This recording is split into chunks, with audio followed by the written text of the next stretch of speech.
Bonjour à tous, j'espère que vous allez bien. Aujourd'hui, je suis contente de vous retrouver pour une vidéo sur comment faire des fiches de révision sur Canva.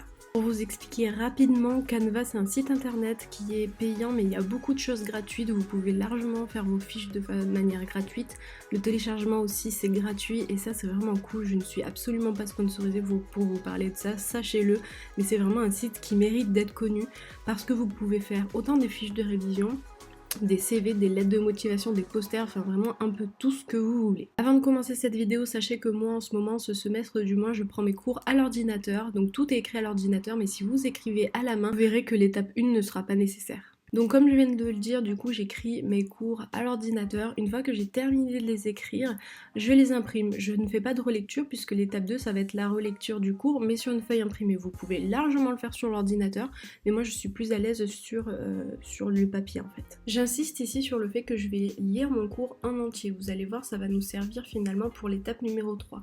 Donc pendant cette relecture, je vais surligner tous les mots-clés, toutes les choses, toutes les notions, les définitions importantes que je dois savoir. Ça sera tout ce que je vais surligner sera écrit sur ma fiche de révision. Je pense quand même que cette étape ne peut pas se faire si on n'a pas une oreille attentive en cours, notamment sur les modalités de l'examen. Si votre prof vous dit que ça sera à l'examen des questions précises sur un cours, c'est clair que du coup vous n'allez pas forcément faire une fiche résumée assez synthétique, vous allez plutôt quasiment tout sélectionner parce que tout peut potentiellement passer à l'examen. En revanche, si à l'examen on vous demande quelque chose de plus basé sur votre compréhension, là c'est à vous de choisir les mots-clés, etc. Donc en fait cette étape c'est à vous de l'adapter en fonction des modalités de l'examen.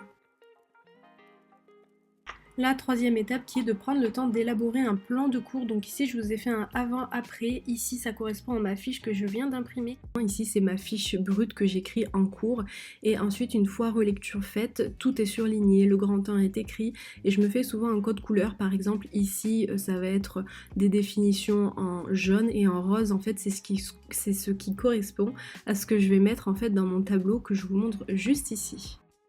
On arrive à la quatrième étape qui est l'élaboration de la fiche. Donc là je vous présente un petit peu le site.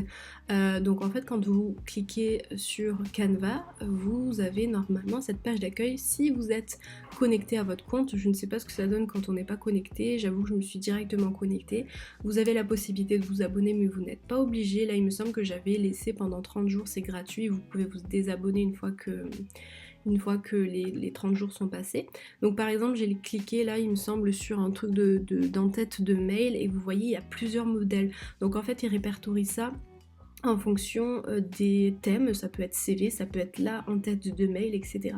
Et ensuite vous pouvez modifier en fonction de tout et il vous propose plein de modèles en lien avec cette thématique là. Ce qui est super intéressant c'est que moi du coup toutes mes fiches que j'ai fait elles sont toutes enregistrées dans tous vos designs et du coup quand je clique par exemple sur ma fiche sur les émotions, ben j'ai tout en fait, donc c'est à dire que si je veux faire des modifications plus tard je peux les faire.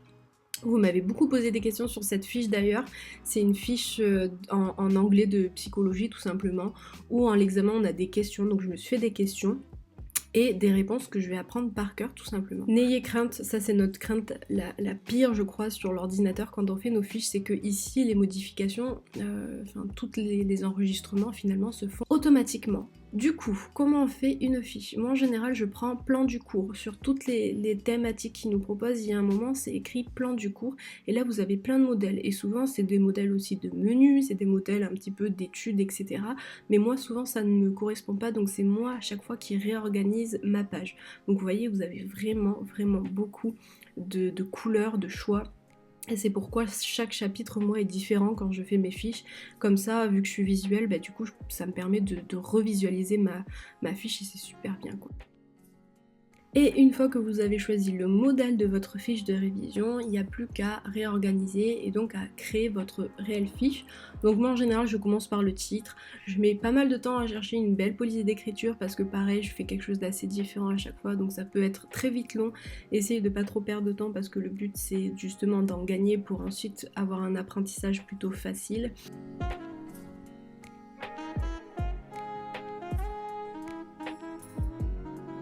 Vous verrez d'ailleurs qu'il y a pas mal de polices d'écriture qui sont payantes, mais il y en a pas mal aussi qui sont gratuites. Donc comme je vous dis, c'est tout à fait possible de le faire sans payer, et c'est pour ça aussi que je vous présente ce site parce que c'est vraiment cool quoi de pouvoir faire nos fiches sans payer. Du coup là en fait j'ai mis tout simplement un fond blanc pour pouvoir ensuite écrire ma fiche et de façon à ce que ça puisse se voir, et puis je commence ma rédaction. Et étant donné que vous avez finalement réorganisé avant votre cours, que vous avez mis des codes couleurs, etc., vous avez juste à écrire ce que vous avez surligné. Donc là je vous montre quelque chose d'assez simple, je fais des longues phrases, mais ça dépend aussi de votre cours. Si vous êtes plus basé sur la compréhension, peut-être que ce sera plus nécessaire finalement de faire des longues phrases. J'aime bien mettre moi des gros titres, mais sachez aussi que du coup si vous voulez faire quelque chose d'assez synthétique, n'écrivez pas des phrases, faites plutôt des mots-clés avec des flèches, etc. Ça dépend encore une fois de la modalité de vos examens, et moi du coup je m'adapte en fonction de ça en fait. Parfois je fais des fiches comme ça avec des phrases et des gros titres très simples mais colorés de façon à ce que je puisse bien apprendre mon cours, mais parfois je fais juste des mots-clés avec des flèches et des définitions très simples. Si par exemple il vous reste un petit peu de place sur votre fiche, vous avez aussi pas mal de petits dessins, de petits symboles qui vous sont proposés. Ça peut être vraiment un bon moyen de vous souvenir finalement de votre fiche, de vos notions. Une fois que vous avez terminé de faire votre fiche, et j'ai oublié de vous montrer cette étape, vous avez tout simplement un moment à télécharger, la possibilité de télécharger en PDF votre fiche, et ça c'est gratuit donc c'est super cool. Et ensuite vous pouvez soit l'imprimer, soit mettre votre fiche sur votre tablette. Moi par exemple ma tablette est connectée, vu que c'est Apple en fait tout est quasiment connecté, avec mon ordinateur, c'est-à-dire que j'ai ce dossier là, enfin cette application là qui est fichier, et j'ai tout ce qui est présent sur mon bureau d'ordinateur. Donc étant donné que je fais mes fiches sur l'ordinateur, après en PDF je peux les réviser finalement sur ma tablette. C'est pas mal quand on voyage, donc voilà. Voilà tout pour cette vidéo, j'ai essayé de faire quelque chose d'assez synthétique. N'hésitez pas en commentaire à me dire si ça vous a aidé, et puis sur ce on se retrouve dimanche prochain pour une prochaine vidéo. Bye.